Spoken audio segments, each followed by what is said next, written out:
Vamos para a palavra de Deus? Que essa noite o Senhor fale aos nossos corações, me dê sabedoria como pastor, como ministro da palavra, mas também prepare o seu coração para recebê-la. Eu estava pensando ontem no que pregar hoje, e é muito difícil você escolher uma palavra se você não está em comunhão com Deus a respeito das necessidades da igreja. Cada um de nós tem necessidades, cada um de nós tem problemas diferentes para resolver, cada um de nós está passando um momento na vida, cada um de nós tem as suas dores, os seus desafios, mas também tem as suas conquistas e celebrações, e se nós não praticarmos a palavra de Deus, nós podemos nos perder no meio desse destino. E qual é o objetivo do inimigo? Literalmente, nos distrair. Quando nós perdemos a rota, o que acontece quando você está caminhando aí com o Waze e de repente você perde uma entrada, perde uma saída que você tinha que fazer um retorno? O que acontece? Ele recalcula a rota. E muitos de nós temos recalculado por muitas vezes a rota da nossa vida. Temos recalculado a rota da nossa vida por falta de obediência à palavra de Deus. E essa falta de obediência, ela vem por dois motivos básicos. O primeiro motivo é a desobediência deliberada, é a rebeldia. A gente sabe o que tem que fazer, mas faz o contrário, porque a gente quer. Eu não quero ser obediente a Deus, estou cansado de ser crente. Hoje eu estou cansado de perdoar, estou cansado de ter paciência, estou cansado de ser certo, né? Tem gente que faz errado literalmente porque não quer acertar, quer desobedecer. Mas há momentos em que a gente peca, e a palavra de Deus diz que a gente peca por falta de conhecimento, porque nos falta o entendimento do que fazer na situação. E é nisso que hoje eu quero focar, porque a série que nós vamos começar hoje se chama Estamos em Obras, e o mês todo de novembro nós vamos falar sobre este assunto. Nós estamos em obras. E essa estamos em obras, ela requer de nós uma leniência com a rigidez, um poder de acabar com a aquiescência, traduzindo, acabar com a falta de perdão, e o perdão para conosco e o perdão para com os outros. Porque quando erramos, nós também ficamos com raiva da nossa própria pessoa. E quando nós erramos com outros, nós geramos dores nas outras pessoas. Então, o Estamos em Obras é um convite de Deus para nós, no mês de novembro, nos prepararmos para o mês de dezembro. Eu explico para vocês. Nós vamos entrar na melhor época do ano, no meu ponto de vista. Eu gosto muito dessa época de final de ano. É uma época gostosa, as pessoas se tornam mais generosas, ficam mais solidárias, dão panetone para a gente. Eu ganhei já panetone. A gente gosta de se reunir como família, a gente prepara uma ceia de Natal. Aqui na Farol vai ter um mês incrível em dezembro, nós vamos ter celebrações legais, especiais, nós vamos ter um baita culto da virada, que é a nossa tradição. Desde já te digo, não tem lugar melhor para terminar o ano e começar o ano se não for na presença de Deus. Então eu sei que há pessoas que têm limitação com relação à família, com relação à distância, mas digo para você, onde você estiver, comece o ano na presença de Deus. E eu te desafio a começar o ano na presença de Deus na Farol. É uma experiência incrível. E depois de começar o ano, a gente tem uma mesa de comunhão para aquelas pessoas que não têm familiares próximos ou não têm mesas para participarem. Nós sempre participamos de uma mesa junto. No ano passado tinha 300 pessoas na mesa. Então para pensar se o pastor comeu, porque o pastor quer ser como Jesus. Ele fica por último. E aí, de repente, eu vi uma irmã me trazendo um pratinho e falou assim: pastor, eu estou vendo a sua educação, mas eu vou te dizer, vai acabar a comida. É muita gente para pouca comida. Eu acho que as pessoas calcularam errado, ou a fome, ou se iam ficar, não trouxeram a bandeja para contribuir. E aí, sabe o que aconteceu? A mesa estava linda, mas começou a ficar vazia. Mas graças a Deus, uma abençoada de Deus preparou um pratinho para o pastor. E o pastor também conseguiu comer no final das contas. Mas nós vamos ter um mês incrível. E eu quero preparar vocês para esse mês. Porque esse mês também ele é doloroso demais. É um mês onde as nossas emoções começam a entrar em ebulição. Onde as nossas frustrações vêm à tona, onde parece que a gente tem que fazer novos planos, mas eles precisam ser repetidos, porque a gente não conseguiu cumprir e nem realizar os planos que a gente planejou em 2025. É um tempo onde as famílias ficam animosas, o espírito natalino, ele vem não só de chapéu, mas vem de trenó também, trazendo várias tretas familiares, Parece que a noite de Natal é a noite de resolver os problemas do ano inteiro. E as pessoas que têm zero intimidade com a parentela começam a forçar uma intimidade no amigo secreto, que sempre dá uma briga, porque alguém ou não respeitou o orçamento, ou você não quis tirar aquela pessoa, ou faz uma brincadeira sem graça na hora da revelação. É claro que na sua família deve ser diferente, mas não na minha. E é claro também que tudo isso tem um porquê espiritual. Porque as coisas visíveis são o resultado das coisas invisíveis. E o tempo de alegria e de festa é um tempo em que o inimigo também tenta roubar a sua fé e marcar negativamente datas comemorativas. Talvez por isso que você sente que todas as vezes que vai fazer aniversário, que vai celebrar uma conquista, tem um ladrão da alegria que vem tentando destruir, matar, roubar a sua alegria por celebrar aquilo. Pois nós vamos preparar vocês neste mês de novembro para viver o melhor dezembro da vida de vocês. Porque quando chega dezembro, começa a piscar tudo, a gente começa a achar tudo bonito, a gente começa a ficar distraído do que de fato importa, que é o nosso interior. E quando Deus me deu ontem essa palavra, e Ele falou claramente comigo para eu compartilhar com vocês no mês todo de novembro essa série, eu disse, eu tenho certeza que Deus quer nos dar um novo nível de autoridade, por isso Ele precisa nos preparar no novo nível de humildade. Toda nova autoridade vem antes revestida de um novo nível de humildade. E a humildade é reconhecer. Repita comigo, eu estou em obra. Agora pega esse dedinho que você fez assim, ó, eu estou em obra, e aponta para a pessoa que está falando e fala assim, você também. Nós estamos em obras, e essa é uma notícia maravilhosa, porque ela nos permite ter esperança de que aquilo que ainda não está pronto em nós, vai ficar pronto. Que aquilo que ainda está defeituoso em nós vai ser corrigido. Mas também é um alerta para outras pessoas, ó, cuidado, não espere perfeição desse camarada, não espere perfeição de mim. Ela não é uma desculpa para você continuar fazendo errado, porque tem gente que coloca a plaquinha lá, né? É igual, não os maridos que vêm no Forja, né? Não os maridos que vêm no Forja, mas os maridos que não vêm no Forja aqui da igreja, né? O nosso discipulado masculino, onde a gente realmente ensina o homem a ser homem, né? E aí, assumir a sua posição de homem. Vai ter novidades sobre o Forja amanhã. Amanhã eu anuncio. A gente assume a identidade de homem. Mas uma casa em que não tem um marido forjado por Deus, acontece o seguinte, queima o chuveiro. E ele lança ele coloca até um papel cartolina assim, escrito assim, vou trocar assim que chegar o vale. Até lá, meu amigo, torce para não ficar frio, porque vai tomar banho gelado. Beleza, não é tão caro assim uma resistência, mas ele está realmente colocando uma desculpa. Chega o tal do vale no dia 15, e quando chega o vale no dia 15, ele não troca o chuveiro. E aí a mulher dele, né, vai sabiamente falar assim, ô meu amor, hoje é dia 20, dia do vale, o dinheiro chegou na conta, uma resistência não está tão caro, bora trocar a resistência para a gente voltar a tomar banho quentinho. E ele diz assim, poxa amor, nossa, paguei todas as contas, não sobrou nada, vamos ter que esperar o 5º dia útil. Chega no 5º dia útil, ele continua com a plaquinha assim, será trocado em breve. Mas aquilo é só uma desculpa para a esposa parar de azucrinar a cabeça dele todos os dias. Ele não vai trocar em breve. Ele vive empurrando com a barriga as responsabilidades. Não é o homem que vem no Forja, não são vocês, irmãos. São outras famílias. Então, a graça para estar em obras não significa que, apesar de não sermos perfeitos, não estejamos buscando e caminhando para a perfeição. Nós temos um padrão de excelência que nós vamos continuamente buscar. Então a palavra de hoje tem muito a ver com a graça que nós necessitamos para permanecer na mesa enquanto nós estamos em obras. E aí mesa fala de destino, mesa fala da importância da comunhão. Você sabia que existe um estudo, e isso é bíblico, tá? a Dev Tyrus, ela escreveu um livro só sobre isso, a experiência da mesa.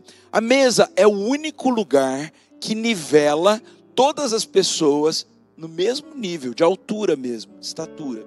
Todo mundo, quando está sentado à mesa, tem um melhor contato visual. Imagine eu que não sou tão alto, né? Quando eu converso com uma pessoa alta, eu sempre tenho que ficar assim. Mas quando eu estou sentado à mesa com ela, meu olho está bem faceado ao olho da outra pessoa. A mesa é um lugar de conexão espiritual, emocional e física. A mesa é um lugar de construir vínculos. E sabe por que muitas vezes nós perdemos o destino que Deus tem para nós? Porque nós insistimos em continuar sentados nas mesas erradas. As mesas que não nos levam a aprimorar o nosso caráter, mesas que nos levam a conversas tolas, mesas que nos dividem da presença de Deus, mesas que não contribuem para o propósito, mesas que nós estamos, mais uma vez, acostumados. Mas são mesas que Deus já nos expulsou desde a última estação. Não permaneça em mesas que Deus já tirou a graça dele. E por favor, esteja aberta para as mesas de destino, porque mesas falam sobre destinos. São nas mesas que as reuniões são feitas e as decisões são tomadas. São nas mesas que as famílias criam vínculos de paz e de amor. Muitos casais querem ter uma ótima vida sexual, mas não contribuem um com o outro com conversas honestas nas mesas.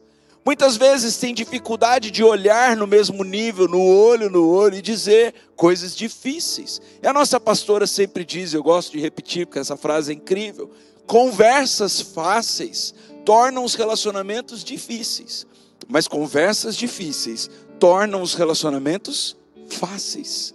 Quando nós temos a capacidade de sentar na mesa e olhar com verdade, cumplicidade e amor para o nosso semelhante, para o nosso próximo, nós resolvemos todos os problemas que temos de destino.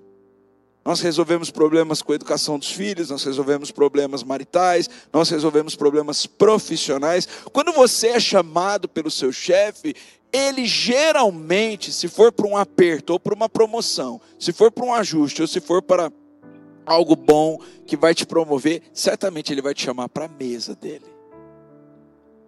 As mesas são lugares onde nós decidimos quem nos tornaremos. E por que é que nós não temos nos mantido nas mesas certas?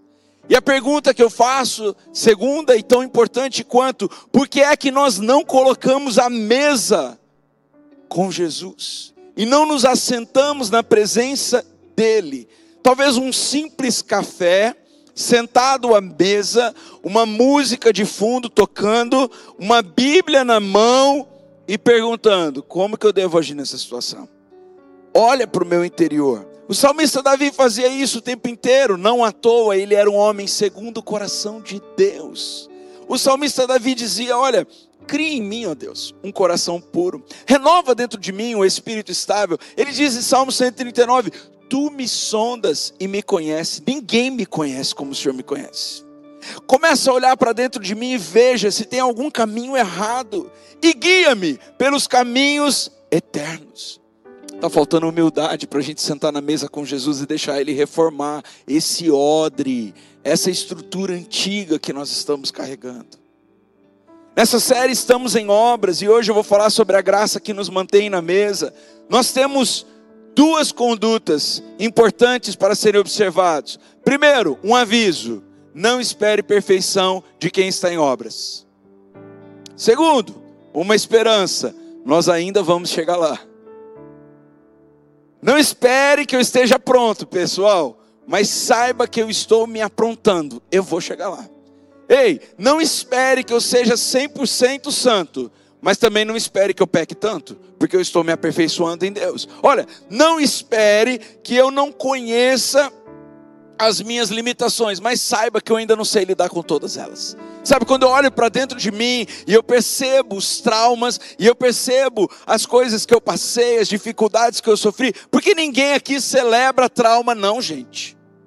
Ninguém aqui gosta de cultivar a dor não, eu sei que não gosta. Dores incomodam, mas elas também nos distraem, porque elas nos levam a ter condutas que não agradam a Deus e não contribuem para o propósito de ninguém. E por que é então que nós não resolvemos essas dores? Porque nós não temos coragem de sentar e enfrentá-las. Por que é que eu sinto o que sinto? Por que falo o que falo? Por que falo o que quero sem pensar? Por que é que tomo decisões impulsivas? Será que nessa noite o convite da graça para nos manter na mesa não seja simplesmente um convite à humildade de nos sentarmos na mesa com Jesus nessa noite, onde a mesa está colocada, a mesa da ceia, a mesa da redenção, a mesa de salvação, a mesa de perdão, a mesa de cura, a mesa de graça, a mesa que tirou um Judas traidor e colocou um Pedro redentor. Qual é a diferença de Pedro e de Judas? Os dois tomaram a ceia, como nós vamos tomar nessa noite. Mas Judas não teve humildade quando foi confrontado por Jesus. Você me vendeu, Judas? Legal. Seguinte, o que você tem que fazer, faça depressa. Se você ouvisse isso de Jesus, o que você faria? Honestamente, irmãos, se Jesus olhasse para mim e falasse: Jonatas, tu me vendeu por 6 moedas. Tu me trocou por esse interesse. Deixa eu te dizer uma coisa. O que tu tem que fazer, faz depressa. Sabe o que eu ia fazer? Na hora, eu ia me ajoelhar nos pés de Jesus. Eu ia fazer assim: tem misericórdia de mim, Jesus. Me perdoa. Que besteira que eu fui fazer. Justo com quem? Você nunca deu mancada comigo. Eu dar essa mancada grande com você. Eu não posso fazer isso. Me perdoa, Jesus. Mas Judas não. Judas preferiu manter a dignidade dele e se enforcar silenciosamente. Pedro também errou depois da ceia. Talvez você tome ceia hoje e amanhã dê mancada. Tomara que não, mas pode acontecer. Pedro também tomou a ceia e negou Jesus. Mas sabe o que Pedro fez quando foi confrontado pelo mestre? Ô Pedro, você me negou, né? A palavra de Deus diz que Pedro chorou amargamente. E depois de chorar amargamente, Pedro toma uma decisão. Eu não podia ter feito isso com o meu Senhor, meu amigo, aquele que eu acompanhei durante 3 anos da minha vida, aquele que mudou a minha história, que me tornou um discípulo, que me ensinou tudo que eu sei, que me vi fazendo milagres, que eu andei pelas águas por um tempo, eu vi ele curando enfermos, expulsando demônios, eu vi a autoridade que este homem, como eu fiz isso com Jesus? Então Jesus morre, passam 3 dias, Jesus ressuscita, e Jesus volta para onde? Para a casa onde Pedro estava.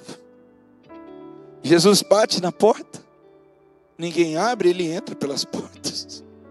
O povo assusta, e quando ele chega lá, ele mostra: sou eu mesmo, estou com as chagas nas mãos. E depois ele mostra as chagas nas mãos, ele olha para Pedro e diz assim: que encontro propício, meu caro. Tu és Pedro, e sobre essa pedra eu vou edificar a minha igreja. Eu fico me perguntando o que Pedro pensou na hora. É o seguinte, cara, eu vou dizer o que isso significa, tá? O nome dele era Simão antes de ser Pedro. Pedro significa pedra, estável, constante, firme. Mas na verdade Pedro era instável. Pedro era traíra. Pedro era negador. Pedro era um baita de um sanguíneo, influenciador, mas que não conseguia manter a sua posição. É como se hoje o Espírito Santo olhasse para você, você que tem uma dificuldadezinha assim, você rouba de vez em quando, é um cleptomaníaco, e Jesus chega para você, depois de você roubar, mas se arrepender genuinamente, dizer: eu não quero mais isso, eu não posso dar essa mancada, e Jesus olha para você e fala assim: te colocarei na tesouraria do banco central, te tornarei reto e leal.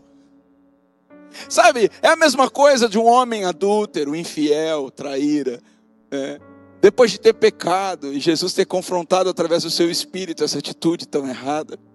Esse homem convencido pelo poder do Espírito chegar assim para Jesus e dizer assim: Jesus, quem sou eu diante de ti? O que eu pude ter dado essa mancada contigo e com o meu cônjuge? E Jesus olha para ele e falou assim: você vai ser pastor de casais. Você vai ensinar pessoas a serem fiéis e leais. Sabe, é Jesus chegar na bocada daquele cara que depois de ter tido um culto poderoso na presença de Deus, ter deixado as bitucas, ter deixado os, sei lá, eu não sei falar os nomes, mas enfim, as coisas ali no altar, ter consagrado a Jesus sua vida, ter se arrependido dos seus pecados. Ele olha assim para o camarada, ele acabou de sair do culto, está aleluiado, mas na segunda-feira ele volta para a bica, para pegar a fileira da cocaína e dá uma cheiradinha. E aí Jesus olha para esse camarada e fala assim: estou te escolhendo como líder do comando do céu. Você vai botar uma revolução nesse bairro. Através da sua vida, todos esses drogados e viciados vão se converter. Eu vou acabar com o tráfico aqui por causa de você. Ele olha assim: mas Jesus, eu acabei de dar uma bancada. Mas é que eu te escolhi. Eu conheço o seu coração.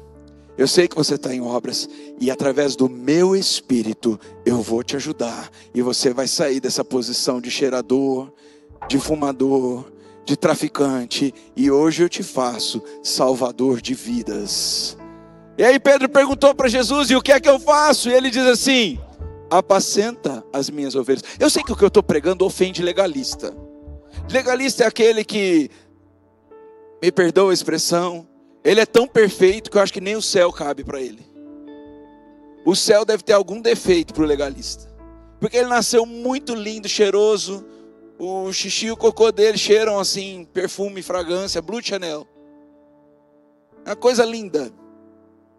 O legalista, ele tem muito problema com a graça de Deus, sabe por quê? Porque ele acha que ele está acima do bem e do mal. Mas a palavra de Deus fala para esse tipo de gente o seguinte: quem está de pé olha para que não caia. E todos pecaram, destituídos foram da graça de Deus. Mas Ele é fiel e justo, me preparou uma mesa. É só eu não sair da mesa da presença dEle. Porque essa mesa tem solução para cheirador, essa mesa tem solução para cocaineiro, tem solução para prostituído, tem solução para imoral, tem solução para ladrão, tem solução para divisor de igreja. Essa mesa tem solução para todo aquele que humildemente se assentar. A graça, essa graça que eu prego hoje para vocês, ela é o cimento divino que nos mantém na mesa e que nos mantém de pé nos dias difíceis. Porque eu creio que você não erra propositalmente, e nem eu. Eu não acredito, honestamente falando, uma pessoa em sã consciência faz errado porque quer. Não. Ela faz errado porque certamente existe uma falta, existe uma rachadura, existe algo de dentro. Por exemplo, há pessoas que chegam aqui na Farol, e a Farol não tem nada a ver com a história espiritual deles, mas eles chegam aqui desconfiando do pastor. Porque a última oportunidade que eles tiveram na igreja, o pastor foi muito safado com eles. Sabe, há pessoas que chegam aqui na Farol e chegam completamente desacreditadas de uma igreja livre, uma igreja espiritualmente ativa, uma igreja generosa, porque simplesmente eles foram tolhidos em todos os seus ministérios anteriores. Eu falo para vocês que eu lido todos os dias com gente traumatizada. Certamente as atitudes dessas pessoas não são atitudes porque elas querem me prejudicar. Elas não querem prejudicar a Farol, mas elas estão dentro delas, rachadas. Elas estão precisando ser reconstruídas na confiança, no amor, no trato, no zelo, na generosidade. E pessoas que ouviram falsas coisas que nunca aconteceram. E pessoas que foram lubridiadas, manipuladas, não viveram o Espírito Santo de fato. Então elas começam a duvidar do Espírito Santo, porque é mais fácil eu criar uma barreira de proteção do que eu me entregar de novo. É mais fácil eu dizer isso não existe, do que eu dizer e se existir? E se for de verdade? Porque uma pessoa que é picada por cobra tem medo de linguiça, já ouviram esse ditado? Porque uma pessoa que é muitas vezes traída da sua confiança tem dificuldade de se entregar novamente.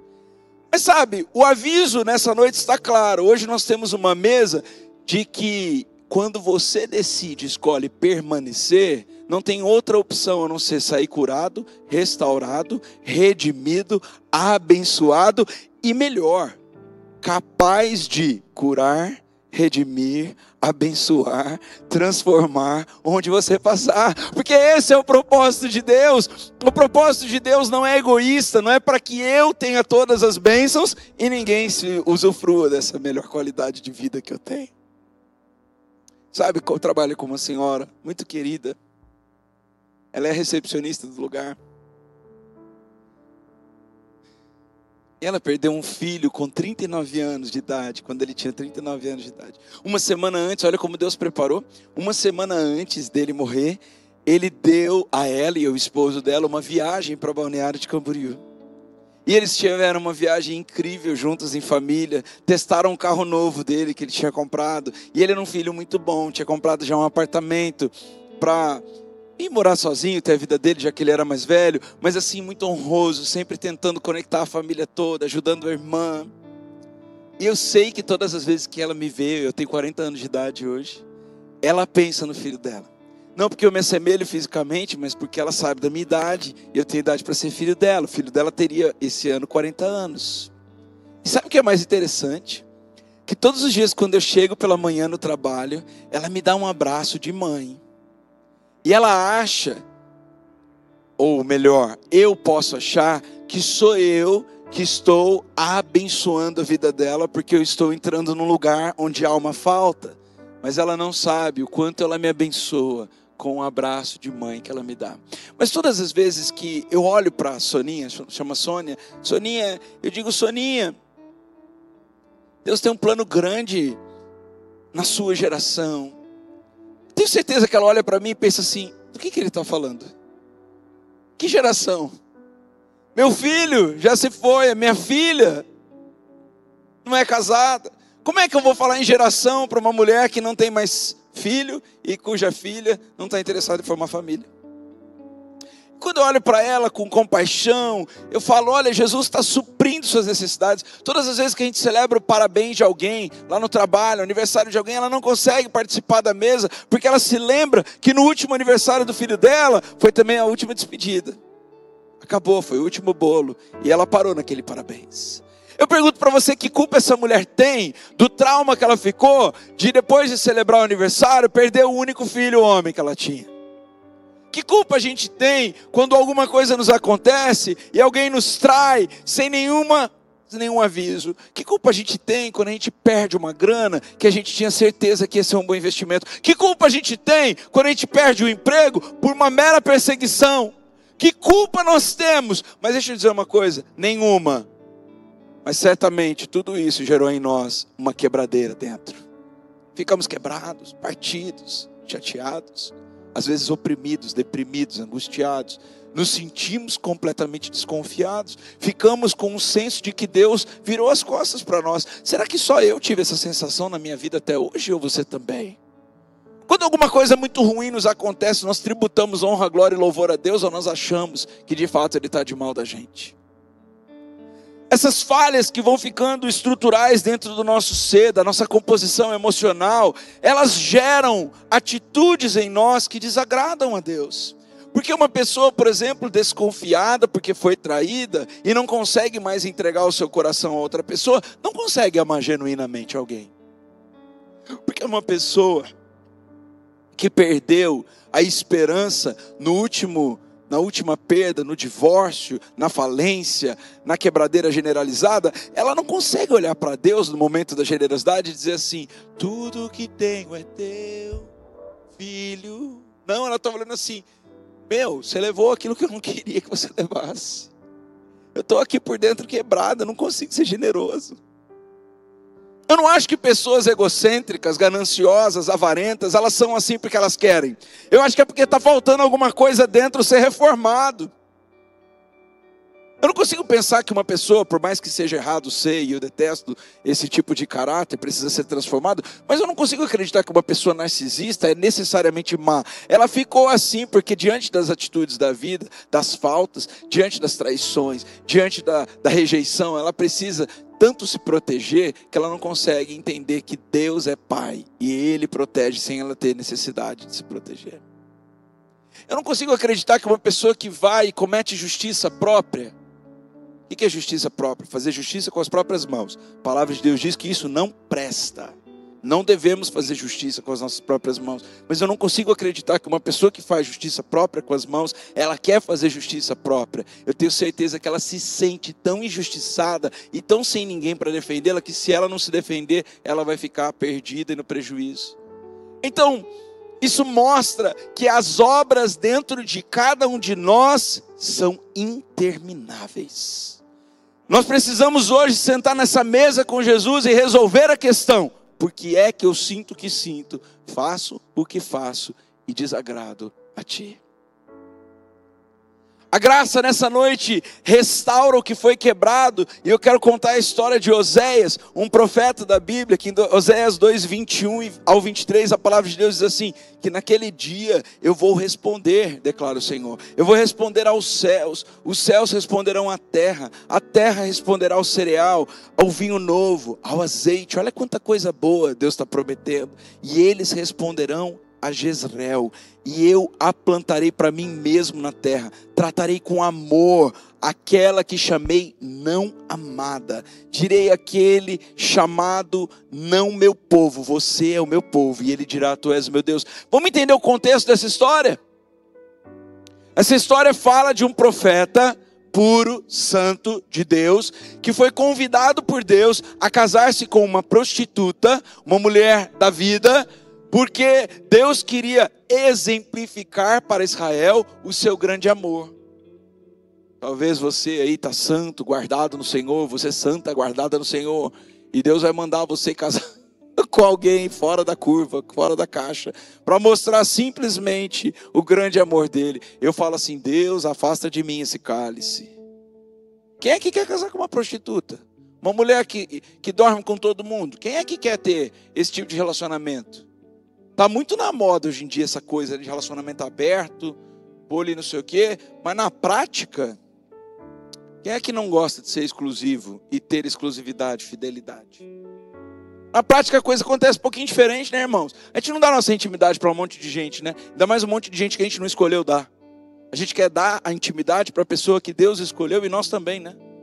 Deixa eu dizer uma coisa, não era legal a missão que Deus deu para Oséias, mas Oséias encarou como uma missão e disse o quê? Eu vou obedecer a Deus. Casou-se com a prostituta teve filhos com um monte de outros caras, e todas as vezes que ela paria um filho de um outro cara, de um caso dela, Deus mostrava para Israel o seguinte, eu amo vocês, apesar das falhas que vocês cometem. Nessa noite, Deus está dizendo para nós como igreja, eu amo você, apesar das besteiras que você faz. Porém, não permaneça nesse caminho, porque esse lugar não é um lugar bom para você.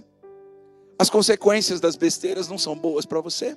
Então essa graça que é capaz de restaurar aquilo que foi quebrado, ela também é uma graça capaz de nos convencer de que o lugar do erro não é a nossa moradia, não é o nosso lugar. Então Oséias permaneceu firme, casado com essa mulher, e cada vez que ele era envergonhado em praça pública, cada vez que ele era xingado de um monte de nomes, ele simplesmente olhava para Deus e falava assim, um dia Deus vai olhar para esse povo e vai dizer assim, você é o meu povo. Um dia Deus vai olhar para esse povo e vai falar assim, ó, você fez besteira, mas eu te redimi, eu te restaurei. Porque naquele dia eu responderei, direi ao povo que não era o meu povo, e ele dirá, tu és o meu Deus. E você ainda não está acreditando na promessa de Deus sobre sua casa, que diz, eu e minha casa serviremos ao Senhor. Onde está a sua esperança, farol? Será que está em Deus? Ou na posição das pessoas? Você ainda não consegue acreditar que aquela pessoa difícil pode se converter. Você não consegue acreditar que aquele coração duro pode se tornar mole. Você não consegue acreditar que Deus pode da pedra tirar água. Você ainda não consegue acreditar que os milagres que Deus faz para o seu povo não dizem respeito aos méritos do povo, e sim à sua soberana vontade. O que é que eu fiz? Eu perguntei ontem para Deus isso na mesa. Eu sentei na mesa com Jesus ontem à noite. Tawana estava aqui ministrando as mulheres na experiência C. Eu tinha colocado as crianças para dormir. Tinha tido um dia com eles incrível. Eu sentei na mesa com Jesus e eu perguntei, Jesus, te perguntar uma coisa. O que é que te faz achar que eu sou uma pessoa suficientemente capaz de sentar na sua mesa? Porque assim, você é todo santo, você é todo perfeito, você é o Senhor dos senhores, o Rei dos reis, você é o cara assim, irretocável. Por que você escolhe sentar na minha mesa? Porque muitas igrejas pregam que você só pode sentar nas mesas que te adicionam. E os relacionamentos que não prestam mais para você, você descarta. Mas eu vi Jesus sentado com um pecador, ladrão, um Judas traidor, um Pedro negador. E a cada mesa que Jesus sentava, quando ele saía, as pessoas estavam transformadas. Eu pergunto para você nessa noite, o que é que te faz acreditar que você merece estar colocado nessa mesa nessa noite? E eu digo para Farol, ninguém merece, Farol. Eu não sei qual a tradição que você veio. Eu não sei se a igreja que você veio pregava que você merece alguma coisa. Eu não sei se a religião que você frequentava dizia que se você fizesse coisas boas, você ia ter uma boa aura, você ia ter um bom caminho. Mas eu vim aqui te desconstruir nessa noite e te dizer, você como eu, é pé de barro, é imperfeito, precisa da graça de Deus, precisa se assentar com humildade na mesa, e não sabemos porque Ele nos escolheu sentar na nossa mesa e dizer, você é meu filho, minha filha amada, eu vou consertar o que está quebrado, se você me der espaço, eu vou transformar a sua vida, eu sou o Deus que restaura o que foi quebrado, eu sou o Deus que restitui o que foi roubado, eu sou o Deus que te regenera e te faz novo, eu sou aquele que prepara você para a nova estação que está chegando, mas primeiro lugar, consciência. Consciência. Porque a graça não fala daquilo que se passou, ela prepara aquilo que vai acontecer. A graça não fala do nosso passado. O que fala do nosso passado é a misericórdia. É o amor de Deus sobre as nossas falhas. A graça fala do que vai acontecer. Olha, eu vou te preparar para um futuro certo, cheio de esperança, cheio de paz. É o seguinte, está tudo ruim hoje, porque você ainda está carregando um tanto de passado na sua vida, tem uma bagagem tão errada, tem estruturas tão pecaminosas que precisam ser detonadas aí. Deixa eu te dizer, tem traumas aí, tem desconfiança de mim, tem falta de paternidade, tem paternidade ferida, tem coisas mal resolvidas no seu coração, tem um monte de parceiro sexual que você já teve, que eu vou acabar com essa história. Olha, eu vou resolver o seu passado, eu vou quitar as suas dívidas emocionais e espirituais nessa noite, mas a partir de hoje, você conta com a minha graça para avançar, você conta com a minha graça para permanecer no caminho certo, você conta com a minha graça para abrir portas que você não merece, mas que eu por amor te dei. Quem entende isso, Farol? Levante sua mão. Eu não mereço suas misericórdias, mas tu vieste, meu Deus, de longe, escutei tua voz, clamando o meu nome. Jesus, você sabe o meu nome? Trocou tudo que tinha para perdoar um simples pecador como eu, para me tornar um pastor de uma casa como essa, para me fazer marido da mulher mais incrível que eu conheço, para me fazer pai do Davi e da Alice. O que eu mereço, gente? Da onde vem essa história de que eu mereço? De onde vem essa história de que... Tem uma coisa que me irrita, nunca fale isso para mim, em nome de Jesus. Pastor, você merece. Oh, meu irmão, esse é um caminho tão próximo da queda. Tão próximo de eu achar que tem alguma coisa boa em mim. Não tem nada de bom em mim se não for o Espírito Santo de Deus. Para de achar que você merece. Para de achar que você não está tendo o que você merece. Eita, deixa eu te dizer, ninguém merece nada. Tudo é da graça de Deus. O ar que respiramos de manhã para acordar, a roupa que temos para vestir, o abrigo que nos tira do frio, a oportunidade que temos de fazer a diferença na vida de alguém, pode ter certeza que ninguém aqui merece. Mas eu fiz boas escolhas. Sim, boas escolhas levam a boas semeaduras. Mas deixa eu dizer, boas escolhas não são suficientes. Boas escolhas não são suficientes. Ontem todo mundo apavorado com alerta de furacão, com alerta do ciclone. Deixa eu te falar, suas boas escolhas, suas boas economias, a sua casa de condomínio fechado, o seu carro novo na garagem, o seguro que você contratou que não paga vendaval. O que é que você merece, se não for a graça dele nos alcançando? Ontem nós tínhamos a escolha lá em casa de cancelar todos os compromissos e ficar intocado. Nós levantamos de manhã, aquela sensação horrível, as notícias más no rádio, na televisão, nas redes sociais. Tauana com agenda para pregar numa igreja de manhã, à tarde e à noite ela ia ficar aqui na Farol, eu para ficar com as crianças, e daqui a pouco a gente se vê assim, Ele está com a gente. Deus, na autoridade do nome de Jesus, o Senhor é o Deus que faz os ventos e as tempestades se acalmarem. Nós te pedimos agora, tem misericórdia do Paraná, mas por favor, faz esse ciclone desviar a rota, desvia da Farol, desvia aqui de casa, protege os nossos irmãos. Espírito Santo, faz abrir os céus, desvia esse ciclone daqui de perto da gente, em nome de Jesus.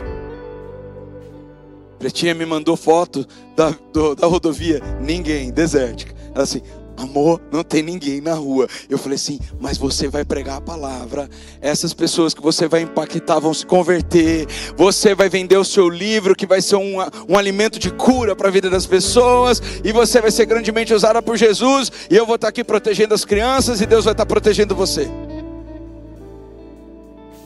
Aí, tempo nublado. Daqui a pouco conseguimos fazer um cultinho, aproveitando o tempo fechado. Daqui a pouco o tempo se abre, vamos andar de bicicleta. E da bicicleta vamos no parquinho, vamos criar memórias incríveis. Deixa eu te dizer uma coisa. A graça que nos restaura é a mesma que nos mantém firmes para viver os propósitos de Deus, independente das circunstâncias. Você vive sem medo, porque você tem certeza, que a graça de Deus torna o seu coração firme e inabalável diante das circunstâncias. Isaías 26:1, do 1 ao 3 diz assim, naquele dia será entoado um cântico na terra de Judá. E esse cântico é o seguinte: temos uma cidade forte, Deus estabelece salvação. Repita comigo: muros e muralhas. Muita gente acha que a graça é algo gelatinoso, mole, fraco. Não, a graça é cimento, a graça é estrutura, a graça são muros. Como em volta de Jerusalém estão os muros, assim é o Senhor em volta do seu povo. E então quando você começa a enxergar a graça de Deus como algo que te empodera a viver o propósito de Deus, você não cai mais na armadilha do pecado, você não fica mais com medo, você não fica pequeno diante dos desafios, porque muita gente olha para segunda-feira e fala assim: meu Deus, amanhã é dia 10, eu tenho mais conta do que dinheiro no banco. Mas se você olhar para Deus e dizer: Deus, eu levo meus olhos para os montes, de onde me virá o socorro? O meu socorro vem do Senhor que fez os céus e a terra. O que é que eu posso fazer para que esses boletos sejam pagos? Bom, a primeira coisa, meu filho, você vai contar com a minha misericórdia e com a minha graça. Agora eu vou te ajudar. Depois você vai fazer escolhas melhores, vai parar de gastar mais do que você ganha. Essa coisa de achar que tudo é o meu mérito, chega uma hora, meu irmão, deixa eu dizer uma coisa, que cai por terra. Da mesma forma como a graça te firma nos princípios, ela te dá consciência de que não só são os princípios que te mantêm de pé, mas é a presença de Deus. A graça firma o nosso coração no processo, ela faz com que a gente tenha paz, mesmo diante de circunstâncias difíceis, mesmo diante dos tornados, mesmo diante dos boletos não pagos, mesmo diante das pessoas injustas, mesmo diante das traições. A graça, ela não é só um ponto de partida. Pela graça de Deus eu estou vivo, graças a Deus hoje eu sobrevivi. Não. A graça, ela é a semeadura cimentícia da construção. Ela é a firmeza que te dá futuro. A graça não é só um cartão de crédito para gastar aquilo que você não tem condições de gastar. Não, a graça não é só o perdão do pecado que você nunca deveria ter cometido. Não, a graça não é só o esquecimento do seu não mérito. Não, a graça é o seguinte: meu filho, minha filha, eu te escolhi. Hoje é domingo, dia 9 de novembro, eu te escolhi. Essa semana você vai vencer, você vai ser incrível, porque a minha graça te permanecerá de pé, a minha graça te sustenta. Eu sei que você é fraco, você é limitado, mas comigo você é forte, você pode todas as coisas, eu vou te fortalecer. Diante do pecado, você não vai dar moral para o pecado, mas eu vou te dizer, eu vou fazer caminhos para o pecado fugir de você. Tem mais, eu vou fazer mais coisas. Eu vou abrir portas que ninguém pode fechar. Quem é que pode abrir portas aqui? Somente Deus. Quem depende dos seus méritos chega a algum lugar. Quem depende da graça de Deus chega a um lugar que nunca poderia imaginar. Quem depende só das suas posses pode chegar em algum lugar. Quem depende das riquezas do céu chega no lugar que ninguém da sua geração chegou. Olha, quem depende só daquilo que consegue fazer, do que o seu diploma pode comprar, do que o seu networking pode influenciar, chega em algum lugar. Mas quem depende do networking do céu, das portas do céu, dos milagres do céu, fazem a história, deixam um legado, mudam a vida de um monte de gente e ainda dão glória para Jesus, porque sabem que não foi por eles, foi pela graça. Paz, a paz que em hebraico é shalom, shalom, a paz que significa: ei, te dei paz quanto ao passado, te darei paz quanto ao futuro, viva bem o hoje. Quanta gente que está tão amarrado no passado, está preso nos seus erros, está preso nos erros dos outros, está magoado, está ferido, e ele está achando que ele vai conseguir viver bem o dia de hoje, arrastando esse monte de bugiganga de trás. O que o apóstolo Paulo diz? Esquecendo-me do que para trás fica. Gente, hoje de manhã eu brinquei, mas eu vou brincar à noite de novo. Não foi Eva que escreveu essa palavra. Meu, Eva, né? Eva tá fácil esquecer, né? Ela mesmo escolheu pecar, né? Tinha tudo para não pecar, ela quis pecar, ela errou deliberadamente. Não, eu não estou falando de Eva, estou falando de Paulo. Paulo, que já tinha vencido perseguição familiar, tinha vencido cultura, tinha vencido ele mesmo, tinha vencido prisão, tinha vencido naufrágio, picada de cobra. Esse cara olha para si e fala assim: ó, esquecendo-me do que para trás fica, prossigo para o alvo. E é assim que eu consigo viver o dia bem. Amanhã, quando você acordar, você vai esquecer de hoje, só não esquece da palavra. Mas você esquece das lutas de hoje, você esquece das dores de hoje, você esquece de quem não te cumprimentou, você esquece de quem te ofendeu, você esquece de quem está te devendo. E sabe o que você se lembra? Você se lembra que o seu futuro também está guardado pela Shalom de Deus. O Deus de paz esmagará Satanás debaixo dos seus pés. Qual que é o segredo? É simplesmente confiar.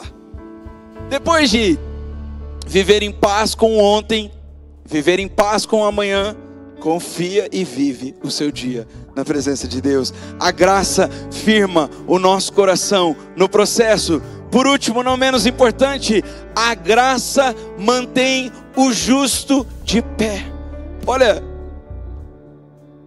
a palavra de Deus diz em Salmo 37: eu nunca vi um justo desamparado, e nem a sua descendência mendigar o pão.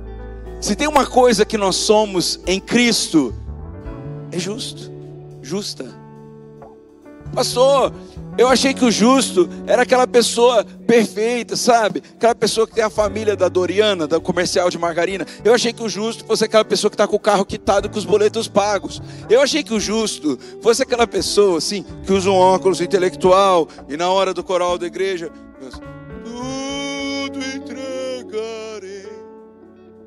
O justo é quem já leu a Bíblia 50 vezes. Olha, o justo é aquela pessoa que está assim, com a camisa para dentro. Não. O justo é quem não desistiu de permanecer na mesa. O justo é aquele que depois de cair, se levanta sabendo que não tem que recomeçar do começo. Ele recomeça do lugar que ele caiu, porque a graça de Jesus o levanta, o restaura, o redime, o restitui. A luz que raia nas trevas para o íntegro. Olha quem é o justo, é quem é misericordioso. Desculpa, legalista misericordioso eu não conheço. Fala para o legalista que tem alguém passando fome, esse problema é dele, merece. Alguém conhece pessoas assim? Extremamente religiosas, vão na igreja todo domingo, mas passa alguém com fome do lado deles, eles não conseguem ter misericórdia. Vagabundo, não trabalha, vive de Bolsa Família, merece. Desculpa, mas hoje eu vou pregar a verdade, porque é ceia. A gente tem que ser curado desse legalismo religioso que detona com o avivamento na nossa cidade, que detona com o avivamento na nossa casa, que destrói as nossas relações familiares, que destrói o poder do Espírito nas famílias. Dá espaço para o Espírito Santo agir. Dá espaço para o Espírito Santo consertar. Dá espaço na sua agenda de oração para orar pelas limitações dos seus filhos. Para de esconder elas na hipocrisia da perfeição que não existe. Aleluia, aleluia. Somos quebrados, dependentes da graça de Deus. Um dia eu estava no seminário, irmãos, eu nunca vou me esquecer. Nossa, me lembrei disso agora, isso é pertinente. Estava no seminário, meu Deus, era semana de cura. Era uma Healing Conference. E a convidada da noite era Heidi Baker. Meu Deus, só de lembrar eu tenho vontade de chorar.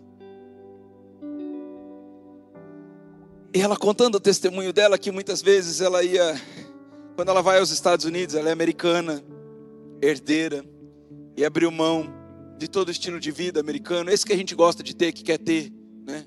A gente busca ter. Deixou suas riquezas nos Estados Unidos e foi dedicar-se a um lugar que Deus soprou nos ouvidos dela, no coração dela, que é a África. E ela loira, caucasiana, dos olhos bem azuis, super gringa, dedicou a vida todinha dela a missões em um lugar completamente anticristão, onde literalmente as facções matam os cristãos, e ela batiza pessoas a Jesus. Ela renova a aliança de pessoas que estavam com medo e negaram a fé. Ela cuida de mais de 500 órfãos em uma das células, mas ela tem várias espalhadas. Eu não sei ao todo quantas crianças são. Mais de 3.000 crianças, com certeza.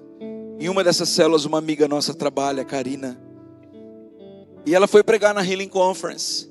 E ela chegou assim: o que você espera de uma mulher que abriu mão das suas riquezas, que abriu mão dos Estados Unidos, que abriu mão de uma vida confortável? O que você espera? De verdade? Não. Se eu chamar a Heidi Baker para pregar aqui, o que a gente vai fazer? Famosa Heidi, oh Baker. A gente é besta mesmo. Ela cheia do Espírito Santo. Estava contando o quanto o Espírito Santo a repreendeu, porque por ela viver nesse estado de praticamente escassez, de comida mesmo. Na África não adianta você ter dinheiro, não tem comida, não tem segurança alimentar. Você pode ter dinheiro para comprar 10 pratos de comida, não resolve, não tem comida para todo mundo. Essa é a realidade de muitos países da África. Eu já fui para Benin e Nigéria e eu realmente experimentei isso. Eu comia a comida da Dev, para a graça de Deus. Ela não comia tudo, ela passava para mim o resto dela e eu comia, porque eu tinha fome. É pouca comida por pessoa. E aí, sabe o que aconteceu? Ela foi ministrar numa conferência nos Estados Unidos para testemunhar o que estava acontecendo na célula de uma das células de órfãos dela. E quando ela chegou no breakfast, tinha um monte de tipo de queijo. Ela ama queijo. E ela começou a se sentir mal e dizer: Deus, como que eu posso comer isso? E lá na minha aldeia não tem nada para comer. Deus, como é que eu posso me deliciar com um café da manhã desse, quando os meus líderes, missionários, pastores, eles não estão comendo nada nesse exato momento? Eu vim aqui testemunhar sobre o que o Senhor está fazendo na África. Eu não vim aqui para ter uma vida luxenta. Eu abri mão disso, Deus. E Deus olhou para ela e disse assim: o pão nosso de cada dia nos dai hoje. Eu estou dando para você aquilo que há 20 anos você não come com fartura, porque você abriu mão de tudo por causa de mim. Esse é o testemunho da mulher que eu vou falar para vocês agora, tá? Isso aqui eu ouvi em uma outra ocasião. E essa mulher chega e todo mundo vai ovacionar Hyde Baker. Uhul! Hyde na casa, vai ter cura, o povo vai cair no poder, a unção de Deus está aqui. Gente, ela se ajoelha na presença de Deus. Mais de 1000 alunos assim. Ela faz assim, ó. I am undone. Eu estou em obras. E ela começa a chorar. Tem misericórdia de mim, Deus. Eu sou um ser quebrado. Eu estou em obras. Gente, eu comecei a chorar na hora. Eu falei, se essa mulher está em obras, eu estou em quê?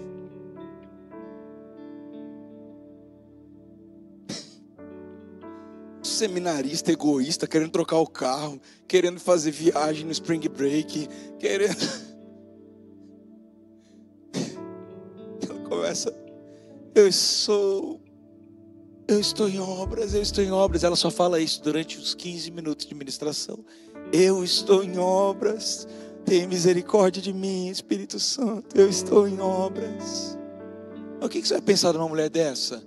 Assim, ou ela pirou, ou ela tem pecado pregando. Um dos dois. Ela começa a chorar na presença de Deus. Irmãos, diante de Deus, tinha 1000 alunos no auditório. Todos, sem nenhuma exceção, se ajoelharam. Começaram a chorar na presença de Deus. Porque quando nós entendemos que nós dependemos da graça de Deus, essa graça não para em nós, ela começa a se espalhar para outras pessoas. O quebrantamento que o Espírito Santo gera no nosso coração começa a tocar outros corações. A generosidade do Espírito que antes não existia, nosso coração era ambicioso, ganancioso, egoísta, e a generosidade do Espírito Santo começa a tocar outras vidas, e começa a haver um senso de missão e de propósito, e todos os alunos chorando na presença de Deus ali. Deus tem misericórdia de nós, Deus tem misericórdia de nós, Deus tem misericórdia de nós. Espírito Santo, é a tua graça que me mantém de pé. Eu não estou vivo por mérito, eu não estou fazendo seminário porque sou um bom aluno. Espírito Santo, vem sobre nós. E ela começa, a gente começa a ressoar que Ele tem misericórdia de nós. Nós dependemos de Ti, Espírito Santo, nós precisamos de Ti. E todos apagam, ficam no poder de Deus ali, quietinhos da presença de Deus. Passam-se 6 horas, nenhum sermão teológico foi pregado, nenhuma revelação profética sobre ninguém, ninguém apontando o dedo na cara e falando CPF, não que eu tenha algo contra, Jesus já me quebrou sobre isso, vocês sabem disso, mas assim, nada tão sobrenatural assim, mas um coração justo, quebrado diante de Deus, quebrou 1000 alunos e os tornou atônitos durante 6 horas sem parar. Mas eu vou te contar o que aconteceu quando esses alunos se levantam. Esses alunos se levantam, eu estou no meio deles. E chega no culto da noite, depois de 6 horas de ministração do Espírito Santo, todo mundo chorando, já não tinha mais lágrimas, não tinha mais papel higiênico para todo mundo. Aquele caos no auditório. Chega uma mulher do bairro vizinho, é em Dallas esse seminário que nós fizemos, e ela chega na cadeira de rodas, e quando ela entra na porta do IB, que era o nome do auditório, ela entra na porta do IB, o Espírito Santo a levanta sem ninguém falar uma palavra, e ela é completamente curada da sua paralisia. E a gente morava perto de um bairro muito perigoso, cheio de traficantes. Wycliffe é onde o assassino do presidente Kennedy morava, cheio de coisa ruim ali do lado.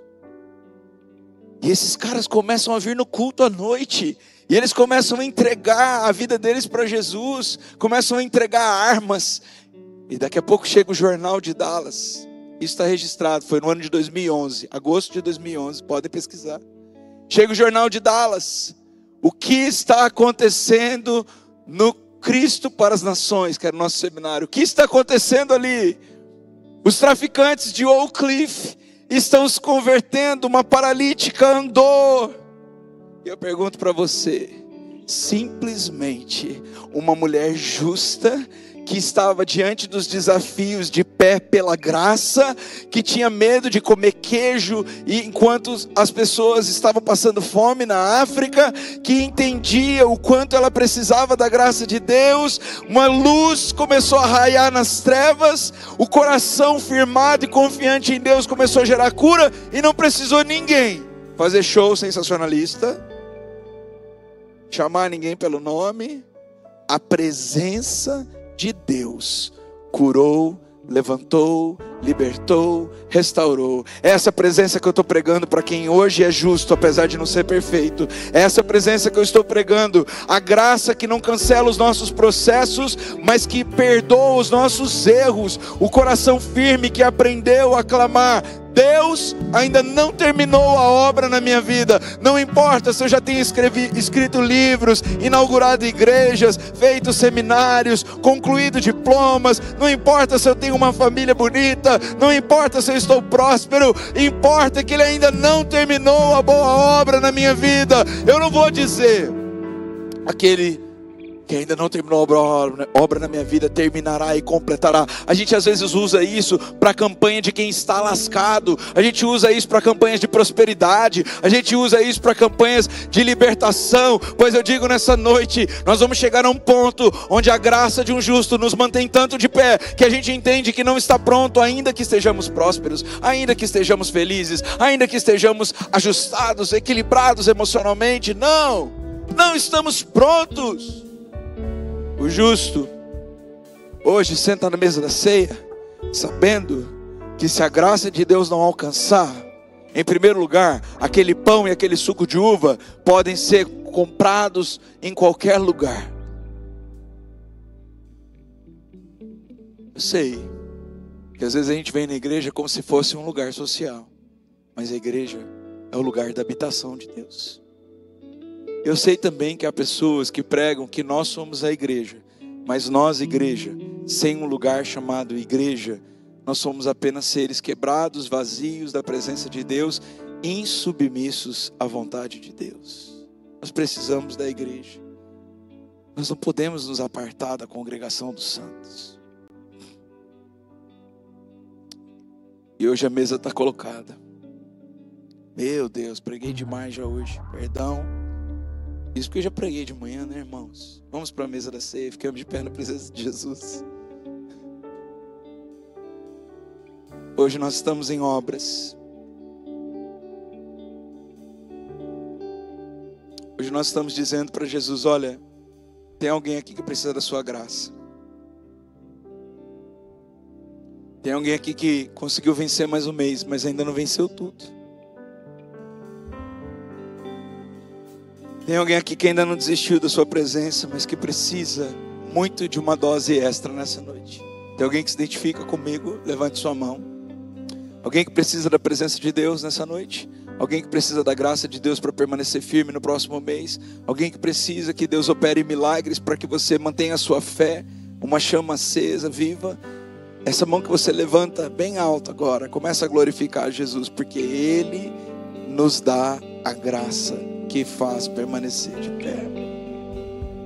Eu oro para que haja um derramar tão grande do Teu Espírito nessa ceia, Deus, que nós vamos nos esquecer das nossas tradições vãs e egoístas, e nós vamos nos lembrar o quanto somos dependentes da Sua graça.